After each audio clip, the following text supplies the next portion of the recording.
Você sabia que o HIV voltou a crescer no Brasil, principalmente entre os jovens? Mas por quê?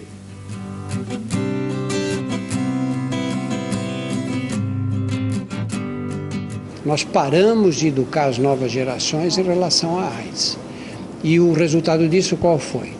O Brasil hoje, ao contrário, na contramão dos países desenvolvidos, é aquele em que a prevalência da AIDS está subindo nas populações mais jovens, enquanto nos outros lugares está caindo. Subiu 11%. O pior, as maiores vítimas são jovens, de 15 a 24 anos. Especialmente aqueles que estão começando a vida sexual, nós não perdemos a consciência, perdemos a noção do perigo que representa a AIDS. E dentre esses jovens, sabem qual grupo o número de infectados mais cresceu? Uma coisa que chama muito a atenção é que a maior parte dos novos diagnósticos, ou uma população que tem sido infectada com uma frequência muito maior do que outras categorias, é a população de jovens, homens que fazem sexo com outro homem. Assim, né? Tem uma população que é mais exposta, que eu tenho que ser sincera e dizer, que é os jovens gays, e é verdade. Mas a AIDS atinge os vários setores da sociedade de um jeito ou de outro. Mas não dá para generalizar, eu acho que não dá para fazer esse tipo de generalização, né? Não dá para a gente, da mesma forma como tem o vídeo de vocês, né? Nem todo gay é. Mas claro, não são só gays se contaminando. Hoje em dia nós temos um número grande também de mulheres. De homens heterossexuais, de homens que tiveram relação com mulheres e que não usaram o preservativo. Todos nós somos de grupo de risco. Qualquer um que tiver relação sexual desprotegida é grupo de risco. O HIV não está na cara de ninguém, né? Não está na testa de ninguém dizendo eu tenho HIV. Dentro do baile, mano, não tem ninguém escrito assim, ó, soro positivo. Quem vê cara não vê o HIV. A AIDS é fácil, o HIV não. Negar que gays são um grupo mais exposto é mascarar o problema. O fato de nós termos um grande número de homossexuais, especialmente agora de jovens homossexuais infectados, não ajuda nem um pouco. A gente não vai combater o preconceito negando esse fato, mas sim se prevenindo. Eu acompanho AIDS desde os primeiros casos, tratei os primeiros casos aqui em São Paulo. É muito difícil se livrar do preconceito, porque o preconceito já é anterior ao aparecimento da AIDS, né? Nós temos o maior preconceito contra pessoas que têm um comportamento sexual diferente do nosso, entre outros preconceitos. Isso sempre existiu e eu acho que ainda vai se manter por muito tempo, né? Essa ignorância em relação ao comportamento sexual. Porque na natureza nós não somos iguais, cada um tem um tipo de desejo. Você pode controlar o comportamento, mas você não consegue controlar o desejo. Existem sim mais heterossexuais com HIV do que gays, mas proporcionalmente há uma concentração maior entre os gays. Por quê? Frustrando a ira de preconceituosos, a culpa disso não é um castigo, não é a promiscuidade, que aliás acontece entre todas as sexualidades. E a AIDS também não é um câncer gay. A causa disso é biológica. Um estudo americano revelou uma tabela com os riscos de transmissão do HIV de acordo com cada prática sexual. Olha só. No sexo anal, a chance de contaminação é bem maior. Isso se dá pela maior possibilidade de atrito, fricção e lesões, que às vezes você nem percebe, mas facilita o contágio. Olha, sexo anal não é uma exclusividade de relações homossexuais, né? Os héteros também fazem sexo anal. A prática, por exemplo, do sexo receptivo anal sem camisinha é muito arriscada, então é óbvio, um hétero ainda pode optar se vai ser uma relação anal ou se vai ser uma relação vaginal, embora para a mulher o sexo receptivo vaginal também seja muito arriscado sem camisinha, né? Agora, no caso de uma relação penetrativa entre gays, ou vai ser anal ou vai ser oral, não tem muito como sair disso, né?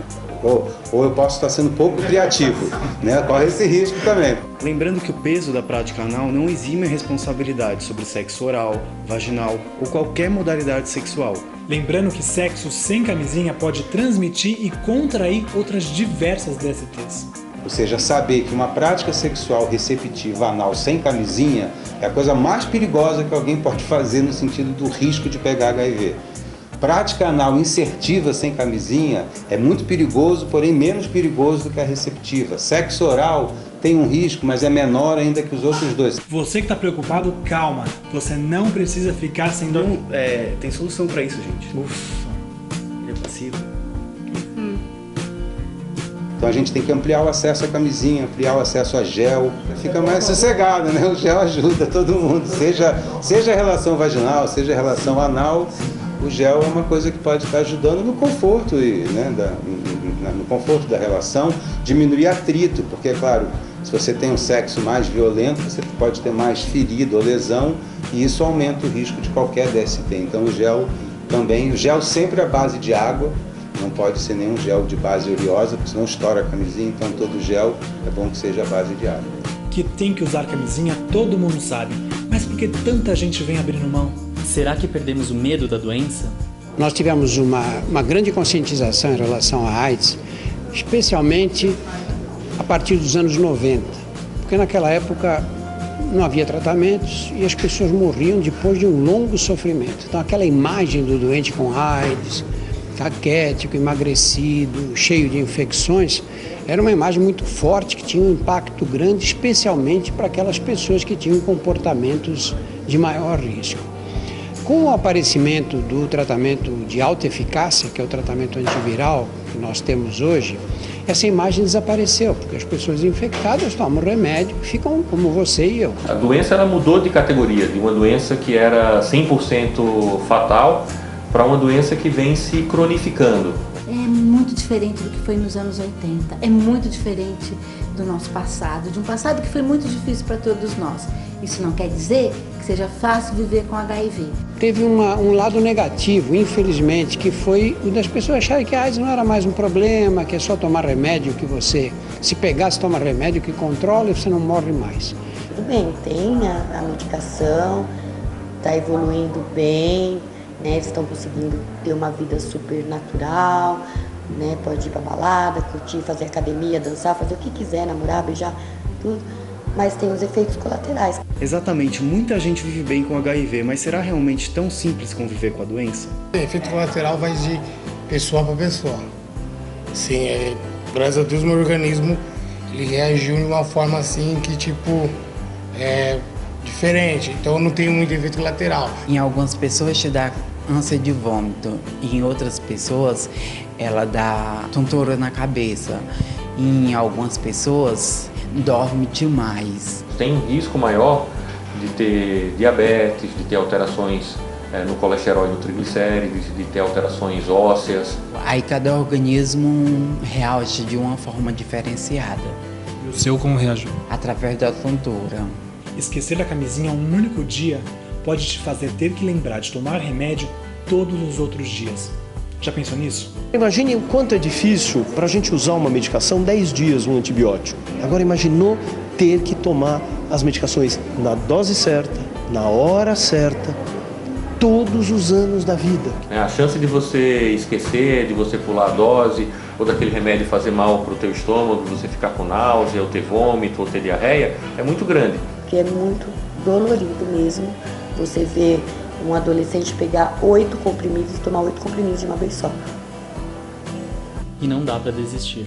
Quando você está fazendo o tratamento e que você desiste, ele te derruba mais forte ainda. O uso irregular da medicação é a principal causa que está relacionada com a falência do tratamento. Porque se você usa a medicação de forma irregular, você aumenta a chance do vírus se tornar resistente aos medicamentos. E acredite se quiser, tem gente que se contagiou e se disse aliviado. Onde? Ele disse aliviado, não aliviado. Ah, tá. Certa vez eu ouvi isso de um paciente e falou, puxa vida, eu estou tão feliz que agora eu tenho HIV. Eu falei, como feliz? Não, porque eu sempre me preocupava quando eu ia pegar. E agora eu já peguei e agora eu estou mais tranquilo.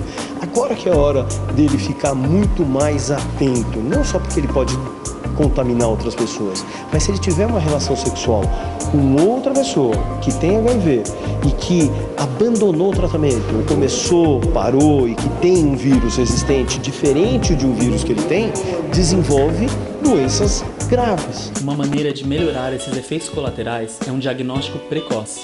O diagnóstico precoce ele faz diferença em relação ao tratamento. Quanto mais rapidamente eu conseguir ser diagnosticado, melhor vai ser a resposta ao tratamento e menos chance eu tenho de transmitir esse vírus para outras pessoas. Portanto, quanto antes fizer o diagnóstico, melhor.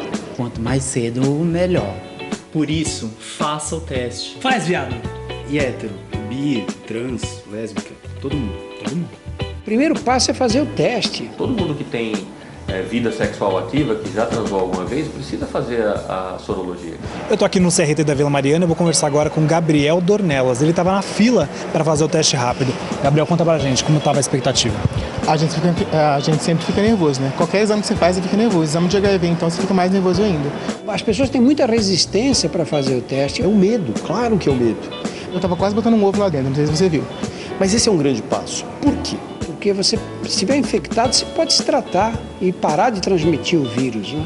Você sabia que para cada 4 brasileiros infectados, um nem sabe? Porque um grande problema da infecção pelo HIV são aquelas pessoas que são infectadas e não sabem que são infectadas. Então essas pessoas são as principais responsáveis pela transmissão, né? Então, principalmente nos primeiros meses depois que o indivíduo se infectou. Por quê? Porque a quantidade de vírus que ele tem no sangue é muito alta. Reduzindo a carga viral das pessoas que são portadoras do HIV, eu também diminuo a possibilidade que essa pessoa transmita para outro. Qual foi o seu resultado? Negativo. E se tivesse dado positivo? Shit's got real. Não sei te informar. Eu não sei se eu ia contar para as pessoas, eu acho que não. Eu ia, obviamente, me tratar, porque isso é extremamente importante. O meu nervosismo não era de vai dar positivo, vai dar negativo, era de deixa eu saber o resultado, para eu ver qual vai ser a minha próxima ação. Mesmo assim, acidentes acontecem. E até para isso já existe prevenção. A gente tá falando do PEP. Que PEP? Pepe! Já tirei a vela! Pepe! Não é esse, Pedro, presta atenção. Seguinte, se você transou sem camisinha, bobeou, se ela estourou, se liga nisso. Caso você tenha uma relação desprotegida sem o uso da camisinha, fica atento. Se a gente instituir os medicamentos antirretrovirais até 72 horas após essa exposição, você pode evitar que haja a infecção. Ela vai tomar os remédios, isso tem que ser rápido, idealmente no máximo até 72 horas depois da exposição, senão não funciona. Essa é a PEP. Então esteja atento, é uma possibilidade, é uma nova possibilidade de prevenção e ela está disponível para você. Isso também não significa que a PEP seja simples. E assim, a gente tem muito cuidado com relação a esse tipo de estratégia de prevenção, para deixar muito claro que não é uma pílula do dia seguinte, né?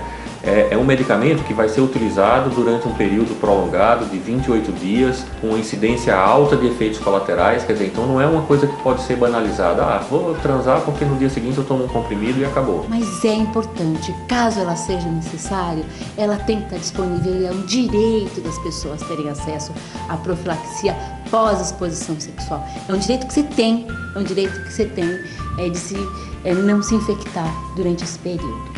Você entendeu? Não tem jeito de fugir da camisinha. Agora, Cazuza era um grande poeta e morreu de AIDS.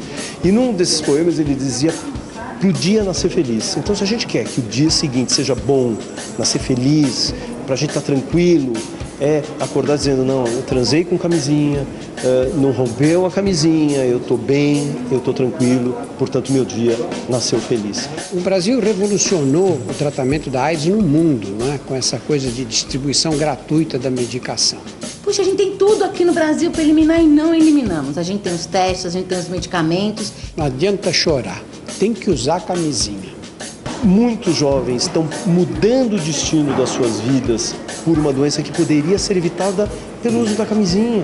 Camisinha é mais uma questão que deve ser introduzida na sua vida, é mais uma questão que deve estar presente nas relações sexuais que todos nós temos direito.